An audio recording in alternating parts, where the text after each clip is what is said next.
clase diferida de realidad social peruana sobre este tema de agenda de género, derechos de la mujer y movimientos de mujeres. Segunda parte. Nos habíamos quedado en María Elena Moyano, que es la mujer que lidera la FEPOMUVES, Federación Popular de Mujeres de Villa El Salvador. Que quede claro algo, la FEPOMUVES es parte de la CUAVES, no se ha desprendido, no es que las mujeres se estén organizando por su cuenta, tiene un espacio de autonomía dentro de organizaciones mayores en las cuales son los hombres quienes tienen finalmente el liderazgo. Sin embargo, ese liderazgo se va a ir debilitando en la medida que los hombres están la mayor parte del tiempo ausentes trabajando en la ciudad. Yo diría trabajando mucho, 2, 3, 4 trabajos o extensas jornadas de trabajo debido a la crisis económica. Es el Perú, no solo Lima, perdón, de los años 80 del siglo XX.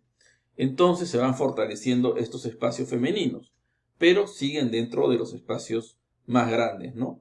Que tienen predominancia masculina. ¿De qué se encargan las FEPOMUVES y otras organizaciones de mujeres que van a suceder, que van a existir en otros sectores populares, en otros barrios de sectores populares, ¿no? En Independencia, en Santa Anita, en San Juan de Miraflores, en Lurín, etcétera, ¿no? Y un larguísimo, etcétera. ¿Qué van a tener en común esas organizaciones populares de mujeres? Su fortaleza se basa en que asumen roles que son tradicionalmente femeninos y los colectivizan. A ver, vamos a explicar esto. Roles tradicionalmente femeninos y los colectivizan. Por ejemplo, la alimentación de los niños. La alimentación de los niños es un rol tradicional femenino, tradicional he dicho, que corresponde a la madre, ¿no? Corresponde a la madre darle leche a su hijo, comida, etc. El biberón al bebé, etc. La colectivización es hacerlo esto de manera colectiva, agruparse varias mujeres y hacer esto de manera común con sus hijos en común, o sea, entre ellas. ¿Por qué se colectiviza esto? Por la crisis económica también. Para una mujer en singular es muy difícil, como para cualquier persona de escasos recursos, conseguir alimentos, conseguir leche y cosas así para alimentar a sus niños. Entonces las mujeres tienen que agruparse, hacen comedores populares, hacen ollas comunes. Una olla común es un lugar donde varias mujeres cocinan juntas. Un comedor popular es, bueno, lo que está junto al costado de la olla común y es el espacio donde se comen todos juntos. Las madres de familia con sus hijos. Esto hacen las mujeres de esta época. Entonces, ¿esto qué hace? Que las mujeres colectivicen un rol tradicional que son los roles atribuidos a la madre. He dado un ejemplo, que es la alimentación. Hay otros más, la lactancia, por ejemplo. La educación también. Las mujeres también se agrupan, se unen para fomentar, para promover guarderías, nidos, cosas así. También cuestiones, temas relativos a la salud. O sea, pero que quede claro, es una extensión de un rol tradicional de género. Esto es una extensión de algo premoderno, no es algo moderno. Es una extensión de algo premoderno. Lo que es moderno es llevarlo al plano colectivo. Y moderno hasta cierto punto. Moderno en el sentido de que se hace bajo la lógica urbana de la ciudad. Pero ciertamente, como dicen muchos investigadores sociales, esto también tiene una matriz tradicional andina. Y es que en el mundo andino, este tipo de organización comunitaria es relativamente extendido, ¿no? Sobre todo en las zonas más alejadas, donde hay comunidades campesinas. Hay instituciones como la Minca o como el AINI, la Minca, el AINI y otros tipos de instituciones sociales más, prácticas sociales que hacen que se colectivice esto. Pero que quede claro, la colectivización urbana ya es distinta a la colectivización que se da en el mundo andino. Es otro tipo de colectivización. No es exactamente lo mismo. Aunque pueda tener su inspiración en el mundo andino, ya en la ciudad adquiere otra dinámica, ¿no? Básicamente porque se politiza, ¿no? Y aquí entran los grupos de izquierda, sobre todo, que en este momento, años 80, todos estos municipios, los que recién se crean y los que ya existían, pero se pueblan de gente, o sea, por ejemplo, la Municipalidad de Villa Salvador, la Municipalidad de Comas, la Municipalidad de San Martín de Porres, la de Atevitarte, van a tener alcaldes de izquierda. La izquierda generalmente va a ganar las elecciones en esos distritos. Y la izquierda tiene como líder a Barrantes, y Barrantes va a llegar a ser incluso alcalde de Lima. Y desde la alcaldía de Lima va a promover algo tan interesante como el programa del vaso de leche, que es un programa que no es solamente dar leche, sino dar en general alimentos y facilidades alimentarias en general a este tipo de organizaciones como la de María Elena Moyano y otras similares lideradas por otras mujeres, con los cuales las organizaciones de mujeres adquieren más peso todavía del que ya tenían.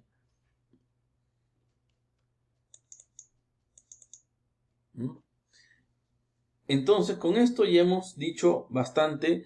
Vamos a retomar un poco esto de las organizaciones populares de mujeres, pero ya para conectar con otro grupo que son las feministas, el movimiento feminista peruano. Primero explicar qué es el movimiento feminista peruano y luego ver cómo se conecta, cómo se relaciona con las organizaciones populares de mujeres de las que les acabo de hablar. El movimiento feminista peruano, tiene antecedentes hacia inicios del siglo XX. Hay varias organizaciones, de mujeres a inicios del siglo XX, también varias pensadoras feministas, ¿no? Puedo hablar de Dora Mayer, de María Jesús Alvarado, Clorinda Mato de Turner, etc., a inicios del siglo XX. Y también organizaciones, ¿no? Como Feminismo Peruano, había una organización que se llamaba así, Feminismo Peruano, u otra organización como Evolución Femenina, pero en todo caso son organizaciones que no van a trascender en el tiempo, en el sentido de que van a durar algunas décadas, años 20, años 30 del siglo XX, y luego van a desaparecer. Y luego se produce un largo silencio en el feminismo peruano, por diversos factores que ya no voy a analizar aquí, exceden a la materia de esta clase y de este curso, porque se da un largo silencio, para luego el feminismo peruano, entre comillas, resucitar ya en los años 70, más o menos como unos 40, 50 años después que estas primeras organizaciones. El movimiento feminista peruano como movimiento, es decir, como grupo de varias organizaciones femeninas articuladas de manera sostenida en el tiempo, o sea, ya sin desaparecer, que se crean para quedarse, existe desde los años 70 y existe hasta hoy. Pero ha ido cambiando. Entonces vamos a ir viendo cómo esto ha ido cambiando. El movimiento feminista, ante todo, a diferencia de las organizaciones populares de mujeres, no tiene extracción básicamente popular. No tiene esa extracción popular. Son mujeres de clase media. Repito, son mujeres de clase media que se organizan originalmente por intereses académicos e intelectuales. Han leído al feminismo en sus variantes europea y norteamericana, y a partir de ahí han entendido lo que es ser feminista, ¿no? Contrastando eso con sus experiencias personales, Algunas de ellas incluso ya han vivido en Europa o en Estados Unidos, y después han regresado al Perú con estas ideas. Entonces son mujeres de clase media. Estas mujeres de clase media se organizan en los 70. Las primeras organizaciones son básicamente la Alimuper, Asociación para la Liberación de la Mujer Peruana, Mujer y Sociedad, Flora Tristán, Manuela Ramos. Algunas de ellas existen hasta el día de hoy. Flora Tristán, Manuela Ramos todavía existe. Mujer y Sociedad todavía existe, aunque es muy pequeña, pero todavía existe. Alimuper, Asociación para la Liberación de la Mujer Peruana, ya desapareció. También han desaparecido otras, no voy a hacer una larga enumeración, pero hay varias que ya no existen. En todo caso, fundan lo que se conoce como Movimiento Feminista Peruano, ¿no? Y al principio, en los 70s, tienen una intensa colaboración con la izquierda, porque estas mujeres tienen una doble identidad. Se sienten feministas y al mismo tiempo se sienten izquierdistas, y participan de los partidos políticos de izquierda. Y en los 70, cuando todavía no había dinámica electoral, y es muy simple explicar por qué no había dinámica electoral, no había elecciones, estamos en la época de las dictaduras de Velasco y de Morales Bermúdez, gobiernos dictatoriales, no hay espacio para las elecciones, no hay espacio para la democracia. La interacción entre el feminismo y la izquierda venía relativamente bien. Es cuando empieza la dinámica electoral a partir de la Asamblea Constituyente y sobre todo a partir del retorno a la democracia en el año 80, 1980, que comienzan unas tensiones bien fuertes. Porque la izquierda obviamente quiere ganar elecciones y para eso tiene una agenda política, electoral. Y en esa agenda el tema de género no está presente. O está en un segundo o incluso tercero o cuarto plano. No es algo que se toma en cuenta. ¿Qué reivindican los partidos de izquierda como agenda político-electoral? Básicamente, reivindicaciones de derechos laborales en general, no considerando las especificidades de la mujer trabajadora, sino hablando de los derechos laborales en general y básicamente desde una perspectiva masculina de los derechos laborales, una perspectiva masculina de los derechos laborales. Esto es lo que reivindica la izquierda de la época. Y una serie de puntos también ligados a la ideología socialista, ¿no? Socialista.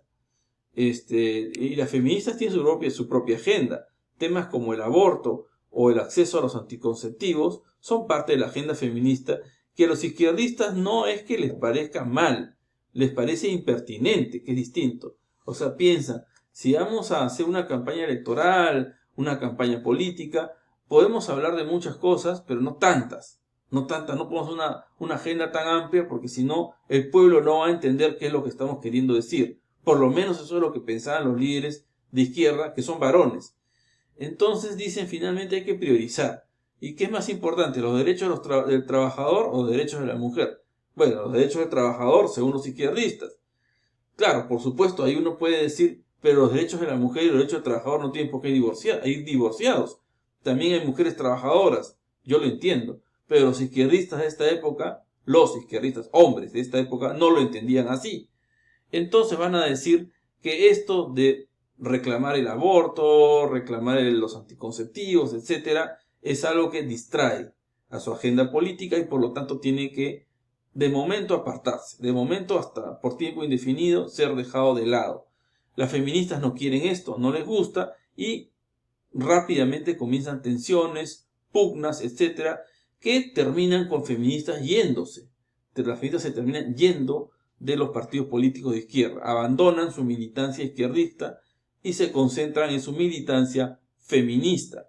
Algunas no abandonan, algunas de plano peor aún, son expulsadas de los partidos de izquierda. Va a haber muchas feministas que van a ser expulsadas de los partidos de izquierda, liderados por hombres, claro. En el año 85 se da un último intento de reconciliar, que es una iniciativa, vamos a decirlo claro, de Alfonso Barrantes, el líder de la izquierda de la época, alcalde de Lima y candidato a la presidencia en ese año. Que, bueno, como ya dije en la clase sobre Virginia Vargas, no va a repetir mucho, trata de hacer una reconciliación, dándole candidaturas a feministas, la propia Virginia Vargas, Cecilia Olea, van a ser dos de ellas, pero esto va a ser fallido ya en la propia campaña electoral, como ya dije, y no voy a repetir tanto, se van a pelear nuevamente y queda claro de que cada quien debe tomar su rumbo. El movimiento feminista peruano toma su rumbo, se aleja definitivamente de los proyectos políticos de la izquierda y se cohesiona como eso, como movimiento social feminista. Aquí hay una imagen de Virginia Vargas en los años 80. Ella es la que funda Flora Tristán, Centro de la Mujer Peruana Flora Tristán.